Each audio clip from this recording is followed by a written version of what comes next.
Today we read from Mark chapter 8, verse 27 through to chapter 9, verse 1. Last week we were thinking about a martyr who was put to death for her faith. And today we see how such a death was inspired. Jesus was preparing the disciples for his own coming death, a death which he regarded as inevitable, given the growing opposition to his ministry and the refusal of the religious authorities to acknowledge his identity and his authority. It's a very dense passage with a great deal that we could explore, but we can only comment on a couple of points here. Why did Jesus rebuke Peter, and in such harsh terms, calling him Satan? This gets to the heart of the incarnation. Jesus was not pretending to be human, he really was. He would have been as terrified of death and torture as you and I. He would often have seen men crucified. He knew what was coming to him. And when Peter said, "Surely you're the last person to go through that. Surely that can't be right," he was voicing the temptations which Jesus must have constantly been experiencing within. I don't imagine for a moment that the temptations ended after the 40 days in the wilderness, and here is evidence for that. That time alone was decisive for him. He made the important choices then, but he still had to live them out.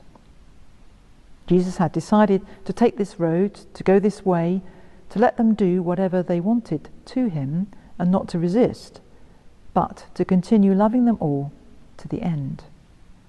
It was as hard for him to do this as it would be for anyone else. Then he underlines the point by telling them all to take up their cross and follow him. And sometimes people speak of Jesus and of Christianity as if it's for softies.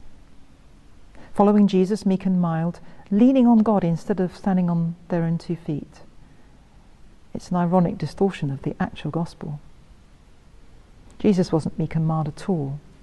That's abundantly clear from the Gospels.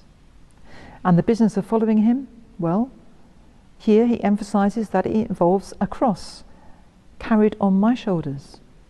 And whatever that means, however metaphorical it might be in my own life, it doesn't sound to me like a bed of roses, or a cop-out, or an inadequate life.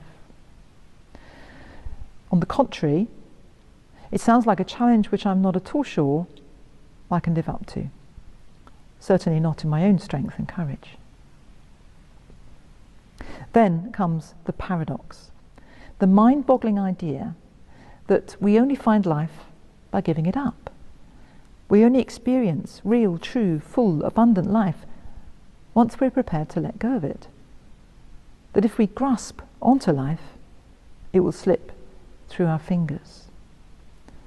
We see this lived out in Jesus' own death and resurrection. But can we experience the truth of it in our own lives here and now? It's a bit like happiness. Seek it for itself and it will elude you.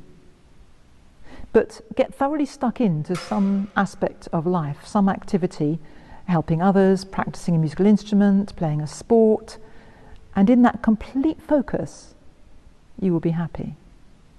Give yourself utterly to that activity, that moment, and you will find yourself. This is so hard to explain. I hope you have some inkling of what I mean, but it really has to be experienced to be understood. Those who want to save their life will lose it, and those who lose their life for my sake will find it.